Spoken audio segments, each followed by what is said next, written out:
The bridge fell silent. Every eye remained fixed on the three impossible warships that had emerged from the distortions in space. For a moment, even the Voidborn stopped firing. The newcomers were unlike anything anyone present had ever seen. Their hulls were blacker than the surrounding void, absorbing starlight instead of reflecting it. Crimson energy pulsed beneath armored plates that seemed to shift and move as if the ships themselves were alive. Commander Elena Reyes stared at the tactical display. She had heard rumors, stories whispered only among senior officers, stories about a fleet that officially did not exist. Now she was looking at it. "The Thunderbolt is transmitting," Lynn said quietly. "Patch it through." The main screen flickered. A human face appeared. A woman in a dark uniform with no rank insignia visible. Her expression was calm, cold, professional. "Frontier Station, this is Captain Evelyn Ward of Earth Fleet Special Division." Elena felt a strange mixture of relief and confusion. "Captain, we're glad to see you." Ward nodded once. "Your distress signal was received." Her eyes shifted toward another display. "We'll take it from here." The transmission ended. Just like that. No dramatic speech. No promises. Only absolute confidence. Across the void, the Voidborn commander transmitted immediately. Its image appeared on every channel. "What vessels are these?" it demanded. "You are entering a military operation conducted by the Voidborn Expansion Authority. Withdraw immediately." No response came from the black ships. The alien commander tried again. Its tentacles twitched with irritation. "You will identify yourselves." Silence. Then a new signal spread across every frequency. Every ship, every escape pod, every station receiver. One simple message. "Earth Fleet Special Division hostile threat confirmed." Engaging the Voidborn commander laughed. At least, the translator interpreted the sound as laughter. 3 ships against 12. The outcome seemed obvious. Destroy them. The order echoed across the alien fleet. 12 warships unleashed their weapons simultaneously. The darkness exploded into brilliant streams of plasma, particle lances, and gravitic projectiles. Enough firepower to vaporize a moon. The attack struck the Thunderbolt directly. Frontier Station shook from the energy release. The bridge crew shielded their eyes from the glare. When the light finally faded, the Thunderbolt was still there, completely untouched. No damage. No visible shield impacts. Nothing. The incoming barrage had simply disappeared. "What?" whispered Quinn. Sensor alarms erupted. Lieutenant Maya stared at her console. "I'm reading impossible energy signatures." Captain Ward's voice returned over the channel. Calm as ever. "Quantum deflection grid active." The Voidborn commander froze. "What does that mean?" Ward's answer carried the certainty of someone discussing the weather. "It means your weapons never reached us." Before the aliens could react, the Thunderbolt moved. Not accelerated. Not turned. Moved. One instant, it was 5,000 kilometers away. The next, it was directly in the center of the Voidborn formation. Space folded around it like fabric. The laws of physics simply gave up. Panic spread through the enemy fleet. Their formation shattered. Targeting systems struggled to lock onto something that ignored distance itself. Then the Thunderbolt fired. A single crimson beam lanced across space. The lead Voidborn cruiser vanished. Not exploded. Not damaged. Vanished. As though reality itself had erased it. The remaining alien ships immediately broke formation. For the first time since arriving, fear entered their communications. Impossible. Unknown weapon. Retreat recommended. On Frontier Station's bridge, nobody spoke. Nobody moved. Because every human present had just realized something. The stories were true. Humanity had spent generations pretending to be weak, pretending to struggle, pretending to learn from older civilizations, while hidden shipyards built weapons no one could imagine, while secret fleets prepared for enemies that had not yet appeared. The galaxy thought humanity was a young species, a harmless species, a primitive species. The Voidborn were about to learn the same lesson many future enemies would learn. The most dangerous predators are often the ones that stay quiet the longest. And humanity had been silent for a very long time. "Put it on speaker," Elena ordered, hardly daring to believe what she was seeing. A new voice, cold and precise, filled the bridge. "Voidorn vessels, this is Captain Marcus Chen, of the Earth Fleet ship Thunderbolt. You are engaging a human installation in violation of territory claimed by the Sol Protectorate. Power down your weapons and withdraw immediately." The Voidorn commander's reply came swiftly. "Unknown vessels. This sector is claimed for Voidorn expansion. Your primitive species has no standing to issue demands. Depart or be destroyed with the outpost." There was a pause, then Captain Chen's voice again containing just a hint of what might have been anticipation. "Very well. You have made your choice."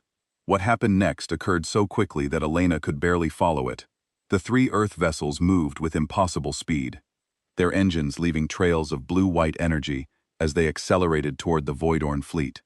From the Thunderbolt's forward section, a pulse of energy, not a laser or plasma bolt, but something that seemed to distort the very fabric of space around it, lanced out and struck the Void flagship. The alien vessel didn't explode.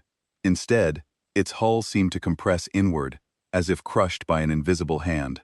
Secondary explosions rippled along its length, as the ship crumpled like an aluminum can in a giant's fist. The remaining Void ships scattered, abandoning their attack on the station to focus on this new, unexpected threat. They fired their weapons in perfect coordination, energy beams converging on the Thunderbolt from multiple vectors. The human vessel made no attempt to evade. The enemy fire struck some kind of defensive field that flared brilliant blue, absorbing the energy without apparent effect. "My God," Quain whispered. "What are we seeing?" Elena had no answer. Nothing in humanity's known technological arsenal could explain what they were witnessing. The three Earth vessels moved through the Voidorn formation like wolves among sheep, their weapon systems disabling or destroying alien ships with surgical precision. Within minutes, it was over. Of the 12 Voidorn vessels, 8 were destroyed, 3 drifted powerless, and the last had attempted to flee, only to be disabled by a precision strike from the Artemis. "We're being hailed by the Thunderbolt," Lynn announced, her hands shaking as she accepted the transmission.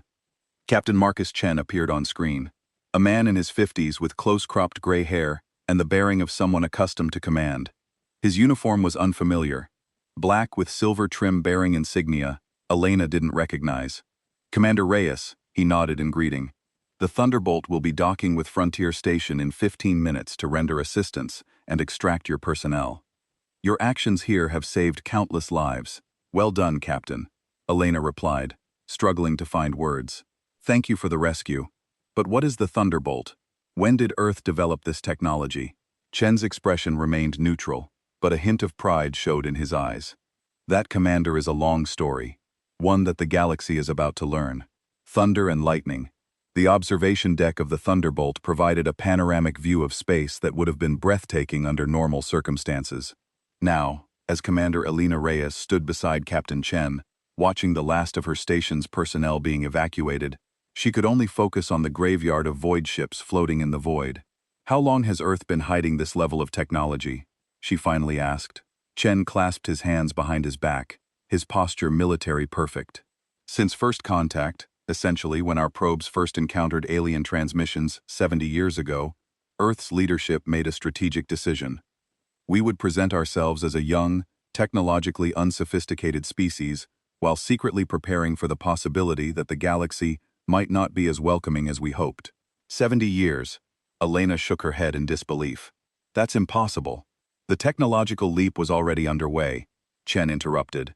"The public history books record that quantum physics hit roadblocks in the early 21st century. The truth is that theoretical breakthroughs in unified field theory led to practical applications that the general population never saw. By the time we detected alien signals, we had already developed the foundation for gravity manipulation, energy weapons, and faster-than-light travel." Elena turned to face him and the Thunderbolt. "These ships weren't built overnight. The Silent Fleet has been in development for 40 years, Chen replied. "Constructed in secret facilities throughout the outer solar system. The Thunderbolt is actually one of our older vessels." A lieutenant approached, offering a data tablet to Chen. He scanned it quickly and nodded. "The Voidborn have sent a distress signal," he informed Elena. Their home fleet is mobilizing, as expected. Expected? Elena asked. Chen's lips curved in a thin smile. Commander, what you witnessed today wasn't just a rescue mission. It was the first phase of an operation decades in planning. The Voidborn have been systematically eliminating what they consider lesser species for generations. Intelligence indicates that humanity was next on their list. He gestured for her to follow him to a tactical display.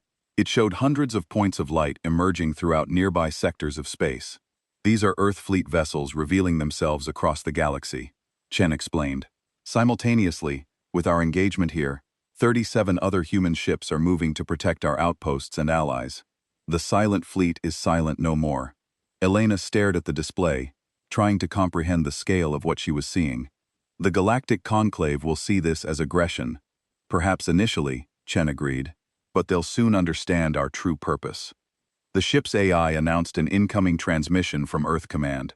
The tactical display was replaced by the image of a stern-faced woman in her 60s, wearing an admiral's uniform. Captain Chin, she greeted him. Phase 1 is complete. All targeted Voidborn battle groups have been neutralized with minimal casualties. The Conclave has requested an emergency session. As anticipated, Admiral Harris, Chen replied. Commander Rise of Frontier Station is with me. Her warning gave us the perfect opening. Admiral Harris nodded to Elena. Your service will be remembered. Commander, Captain, you'll proceed to Conclave Station immediately. The diplomatic team is already en route. It's time for humanity to formally introduce ourselves to the galaxy.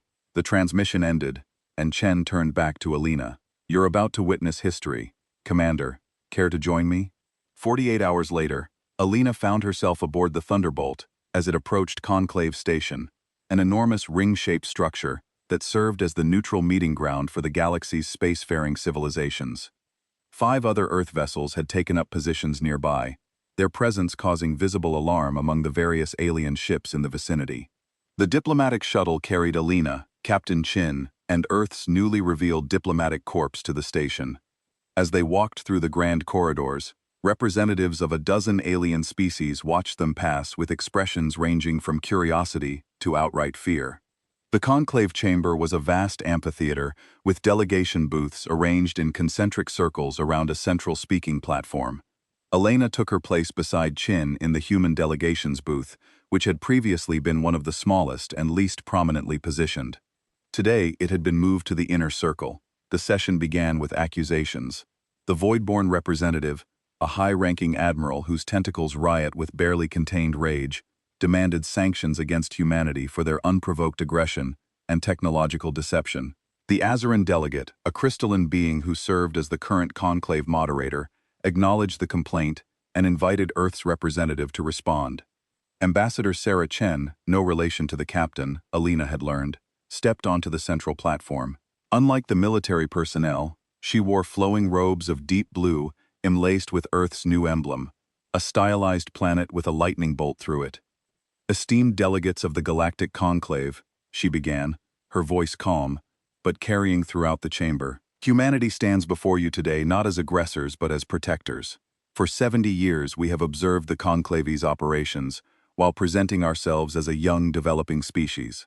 She gestured and holographic displays activated around the chamber, showing footage of voidborn attacks on other civilizations.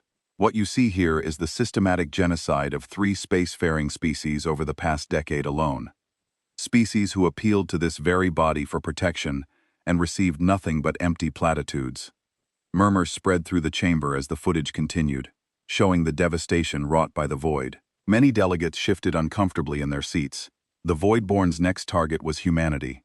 Ambassador Chen continued.